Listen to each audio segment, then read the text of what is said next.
So,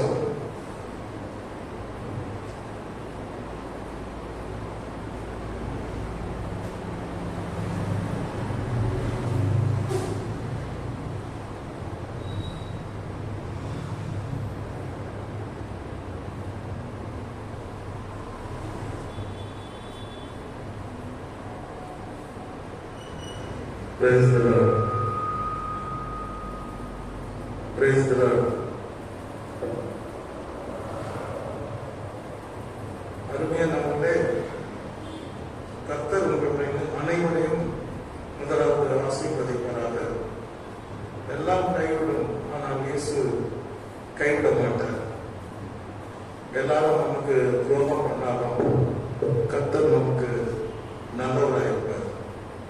அதான் Bible சொல்லுது, கர்த்தர் நல்லவர் என்பதை ருசித்து பாருங்கள், அவர் மேல் நம்பிக்கையற்ற மனுஷன் பாக்கியவான் என்று சொல்லுகிறார். கர்த்தர் எல்லா சூழ்நிலையிலும் இம்மட்டும் நமக்கு நல்லவராக போதுமானவராக இருந்தார். இந்த செய்திக்குள்ள போறதுக்கு முன்னால நம்ம வாழ்கிற தேசம், இந்த தேசத்துக்கும் நமக்கும் ஏதாவது பொறுப்பு இருக்கான்னு கேட்டா கர்த்தரே சொல்லியிருக்கார், தேசங்களுக்காக ஜெபம் பண்ணுங்க, உலகத்துக்காக ஜெபம் பண்ணுங்க, ராஜாக்களுக்காக ஜெபம் பண்ணுங்க, ஆட்சி செய்கிறவர்களுக்காக ஜெபம் பண்ணுங்க, ஆளுநர்களுக்காக ஜெபம் பண்ணுங்க. பைபிள்ல தெளிவா இருக்கு. இப்படி நீங்க ஜெபிக்கிறது தேவனுடைய சித்தமா இருக்கு. இப்ப நம்ம நம்முடைய தமிழ்நாட்டுக்கு எலெக்ஷன் முடிஞ்ச பிற்பாடு தமிழ்நாட்டு நம்ம வாழ்ற அருமையான ஒரு இந்தியா பகுதி, ரொம்ப நல்ல ஒரு பீஸ்ஃபுல் பிளேஸ். இந்தியாவிலே அமைதியான மாநிலம் தமிழ்நாடு. இப்ப நீங்க பாத்தீங்கன்னா இந்த எலெக்ஷன் ரொம்ப வித்தியாசமாலாம் எதிர்பார்க்காததான் நடந்திருக்கு. இதை பத்தி நீங்க ஒரு சில பேர் சந்தோஷப்படலாம். ஆனா உங்களுக்கு ஒரு நிகழ்ச்சி சொல்ல விரும்புகிறேன். உக்ரைன் ரஷ்யா ரெண்டு நாடுக்கும் 2 வருஷமா யுத்தம் நடக்குது. இங்கிருந்து இந்தியாவில நீட் தேர்வு மூலமா சீட்டு கிடைக்காத டாக்டர்ஸ் எல்லாம் போய் உக்ரைன்ல நூற்றுக்கணக்கான டாக்டர்ஸ் இன்ஜினியர்ஸ் நம்ம படிக்கிறாங்க. திடீர்னு அந்த யுத்தத்தின் காரணமா எல்லாரும் ஒவ்வொரு தாய்நாட்டுக்கு அனுப்ப ஆரம்பிச்சாங்க. எம்பிபிஎஸ் படிக்கணும்னா 4 வருஷம் 3வது வருஷத்துலேயே யுத்தம் தேசத்துக்கு போக நம்ம வரட்டி அடிச்சாங்க. அவங்க நேரா இந்தியாவுக்குள்ள வர முடியல. 200-300 பேர் மலேசியா, சிங்கப்பூர் அவங்க இறங்கி அங்க ரொம்ப நேரம் காத்துட்டு கஷ்டப்பட்டு வந்து சேர்ந்தாங்க. ஆனா அவங்க படிப்பை தொடர முடிஞ்சதுன்னா முடியல. காரணம் உக்ரைன் ரஷ்யா யுத்தம். இந்த உக்ரைன் ரஷ்யா என்பது வல்லரசு நாடு. யாராலையும் அந்த நாட்டை ஜெயிக்க முடியாது. அவங்க நினைச்சா ஒரு தேசத்தை ஒரு நிமிஷத்துல அழிச்சுடுவாங்க. அவ்வளவு பவர்ஃபுல் கண்ட்ரி. இந்த உக்ரைனுடைய அதிபர் பேர் என்னன்னா ஜெலன்ஸ்கி. இதை யார் அப்படின்னா முட்டாள்னு சொல்லலாம். ஆனா இது சினிமா நடிகர், பெரிய நடிகனா அப்படின்னு சொல்லி தேடி பார்த்தோம். ஆனா பெரிய சினிமா நடிகர் இல்லை. இந்த சின்ன திரையில வர ஒரு ஆக்டர் இந்த ஜெலன்ஸ்கி. அவன் என்ன பண்ணா, ஒரு நாடகம், அந்த சீரியல் நடிச்சாங்க. அந்த சீரியல்ல என்ன நடிச்சாங்கன்னா, இவன் மக்கள் எல்லாம் ஓட்டு போடுற மாதிரி, சாதாரண நடிகரை தேர்ந்தெடுக்கிற மாதிரி, இவன் அந்த நாட்டுக்கு பிரசிடென்ட் ஆகிற மாதிரி ஒரு படம் எடுத்தாங்க. சின்ன திரையில டிவியில பார்த்தோம் சீரியல். அப்புறம் அதிபதி ஆயிடும். உண்மையிலே அதிபதி ஆயிட்டா நீங்களாம் பார்த்துருப்பீங்க. ஆனா பிரச்சனை என்னன்னா, அதிபதி ஆன பிற்பாடு அவனுக்கு அந்த தேசத்தை ஆள தெரியல. என்ன பண்ணிட்டாங்கன்னா, பெரிய நாடு ரஷ்யானா உங்களுக்கே தெரியும். ஃபர்ஸ்ட் வேர்ல்டு வார் பார்த்தவங்க, செகண்ட் வேர்ல்டு வார் பார்த்தவங்க, அவங்க எல்லாம் அமெரிக்கா என்ன செய்யணுமோ அந்த அளவுக்கு அவங்களுக்கு சக்தி இருக்குது, திருப்பி செய்வாங்க. இந்தியாவுக்குலாம் உதவி செய்யற நாடு. அதுக்கிட்ட போய் வார் பண்ணிட்டாங்க. 2 வருஷமா யுத்தம் நடக்குது. உக்ரைனுடைய ஐஸ்பெக்டெல்லாம் அழிஞ்சிருச்சு, பொருளாதாரம்லாம் அழிஞ்சிருச்சு. அங்க மக்கள்லாம் ஊனம் ஆயிட்டாங்க. மக்கள்லாம் பசினால தவிக்கிறாங்க. அங்க வந்து பசி, பட்டினி, நிறைய விதவைகள், கை கால் உடஞ்சவங்க, எமர்ஜென்சிக்கு ஒன்றும் இல்லை, இந்த மாதிரி தன் நாட்டை பெரிய அழைப்புல எடுத்துருக்காங்க. யாரு? இந்த சினிமா நடிகர். சினிமா நடிகர் கூட இல்லை, வெள்ளித்திரை நடிகனாக இருந்து ஆட்சேர்ப்பு செய்யல, நாட்டையே சீரழிச்சினாங்க. இன்னைக்கு கூட 2 வருஷமா யுத்தம் நடக்கும். நேற்று ஒரு செய்தி வந்து ரஷ்யாவும் உக்ரைனும் யுத்தத்தை நிறுத்துறாங்க போல இருந்தது. நாங்கள் எல்லாருமே பல வருஷமா ஊழியக்காரர்கள் இந்த யுத்தத்தை நிறுத்தணும்னு சொல்லி ஊக்கமா ஜெபிச்சோம். ஆனா 2 வருஷமா மிகவும் பலம் வாய்ந்த நாடு, அநேக உலக நாடுகளுக்கு ஆசைப்பட்டு வந்த நாடு, இன்னைக்கு ஒரு தனி மனிதன், ஒரு சினிமா நடிகனால நாசமா போச்சு. திருப்பி அவங்க அதை எடுத்து கட்டுறதுக்கு 100 வருஷம் ஆகும். அந்த அளவுக்கு பின்னால போயிட்டாங்க. காரணம், ஒரு சினிமா நடிகனை பார்த்து அந்த ஊர் மக்கள் சந்தோஷப்பட்டு ஓட்டு போட்டுருக்காங்க. அருமையானவங்க, இன்னைக்கு நம்ம தமிழ்நாட்டை பார்க்கும்போது சிரிக்கிறதா, அழுதா, பெருமைப்படுறதா, துக்கப்படுறதா இருக்குது. அதான் அது எப்படி உக்ரைன் தேசத்தை சீரழிச்சாங்க, அதே மாதிரி இப்போ தமிழ்நாடு மாட்டிட்டு இருக்குது. அதாவது பிறந்த கையில பூமாலை கொடுத்த மாதிரி. என்ன பிறந்த பூமாலை வேலைன்னு தெரியாது, பூமாலை வேணான்னு தெரியாது. அதுதான் அது மாதிரி தான் நீங்க நாட்டை தமிழ்நாட்டை போய் ஒரு நடிகர் கிட்ட கொடுத்துருக்கீங்க. அவர் நினைச்சு பார்த்தா ரொம்ப வருத்தமா இருக்கு. நம்ம எல்லாரும் ஊக்கமா ஜெபம் பண்ணணும். பிரச்சனை வரும்போது நம்ம எல்லாரையும் பாதிக்கும். மோடி பார்த்தீங்களா, ஏரோப்ளைன்ல ஏறி போறாரு. ஆனால் அப்படின்னு சொல்றாரு, அடிக்கடி ஸ்கூட்டர் ஓட்டக்கூடாது, கார் ஓட்டக்கூடாது, ஏறி போறதுல நாசம். அவர் சொல்லிட்டு ஏரோப்ளைன்ல ஏறிட்டு அவர் ஒரு தேசத்துக்கு போறாரு. கேட்டீங்களா, நம்மளதான் காலாக படிப்பாங்க. பிரச்சனைன்னு வந்தா, தமிழ்நாடு அடிக்கும் வந்தா நம்ம எல்லாருமே அடிக்கலாம். இப்போ பார்த்தீங்கன்னா அவரால் ஹேண்டில் பண்ண தெரியாது. ஒரு சில நேரம் டான்ஸ் கூட்டு ஆடி வந்தாரு, திடீர்னு வந்து சிஎம் ஆயிட்டாரு. So it's my nation, my state, I got my own responsibility. இது ஏனோ தானே நம்ம விட்ட முடியாது. நம்ம தமிழ்நாட்டுக்காக நம்ம ஊக்கமாக ஜெயிக்கணும். புரியுதுன்னா, இதுக்கு மேலே நான் ஒன்றும் சொல்ல விரும்பல. நீங்கள் போய் இந்த உக்ரைன் ரஷ்யா எடுத்தோம்னா கொஞ்சம் கூகுள்லாம் உங்களுக்கு பார்க்க தெரியும், பாருங்க, புரிஞ்சுக்கிங்க. அந்த ஒரு முட்டாளால அந்த பெரிய தேசம் அப்படின்னு நாசமா போயிடுச்சு. இன்னும் 100 வருஷம் பின்னால போயிடுச்சு. அந்த பின்னால போனதை எப்படி முன்னாடி எடுத்துன்னு எனக்கு தெரியாது. அந்த கடவுளை பார்க்கணும். ஏன்னா அந்த ஜனங்க செய்த அந்த ஃபூலிஷ் ஜாப், ஃபூலிஷ் voting என்று சொல்லிட்டு நான் சொன்னேன். ஓகே, இப்போ நம்ம கர்த்தருடைய வார்த்தையை நம்ம படிப்போம். கர்த்தருக்கு சொல்றோம், தேவனுடைய மனுஷர்களுடைய 9 மனிதர்களுடைய அறிக்கைகள் அப்படின்னு சொல்லிட்டு நம்ம படித்தோம். யோபு ரொம்ப நல்ல மனிதர், உத்தமன், நீதிமான், கர்த்தருக்கு பயந்து பொல்லாப்புக்கு விலகுகிறவன். அப்பேற்பட்ட மனுஷன் தேவனை தரிசிக்கும் பொழுது, தேவனுக்கு முன்பாக நிற்கும் பொழுது ஒரு அறிக்கை பண்ணணும். அந்த அறிக்கை தான், ஆண்டவரே நான் நீசன், I am unworthy to see you, I am unworthy to stand in front of you, I am unworthy to answer you, Lord you are great அப்படின்னு சொல்லிட்டு, நான் நீசன், நான் ஒன்றும் சொல்ல முடியாது அர்த்தத்தை கேள்வி தன்னை ஒரு நீசனாக, பாவியாக, எதுக்குமே உதவாத ஒரு மண்ணாக தன்னை அறிக்கை நான் சொல்லி நம்ம படித்தோம். 2வது தேவனுடைய மனுஷன் பேதுரு. God was chosen. தேவனே அவனை போய் பர்சனலா பார்த்து ஊழியத்துக்கு தெரிந்து கொண்டார். தெரிந்து கொண்டு அவனை கொண்டு பெரிய பெரிய காரியங்களை ஆண்டவர் செய்தார். அவனுடைய நிழல் பட்டு அநேக சுகம் அடைந்தார்கள். அவனுடைய கன்ஃபெஷன் என்ன? முதல் இயேசு ஆண்டவராக இயேசு கிறிஸ்துவை சந்தித்த பொழுது அவன் சொன்னது என்ன தெரியுமா? நான் பாவியான மனுஷன், என்னை போல பாவி உலகத்தில் யாரும் இல்லை. தயவு செய்து இவ்வளவு பரிசுத்தமான கடவுள் கூட நிற்கிறதுக்கோ உங்க கூட பேசுறதுக்கோ நான் தகுதி இல்லை. ப்ளீஸ் நீங்க என்னை விட்டு போயிடுங்க, நானும் உங்களை விட்டு போயிடுறேன். அப்போ கர்த்தர்